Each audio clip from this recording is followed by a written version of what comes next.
Hi friends, ఈరోజు మనం వంకాయ ఫ్రై చేసుకోబోతున్నామండి. ఫస్ట్ ఆయిల్ పోసుకోవాలి, దాంతో ఆవాలు వేసుకోవాలి.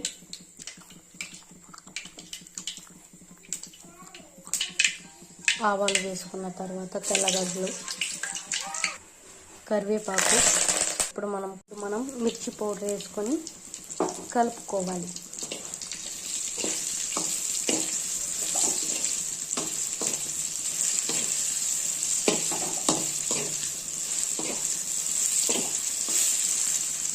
అంతే, మిర్చి ఫ్రై, వంకాయ ఫ్రై రెసిపీ అయిపోయింది.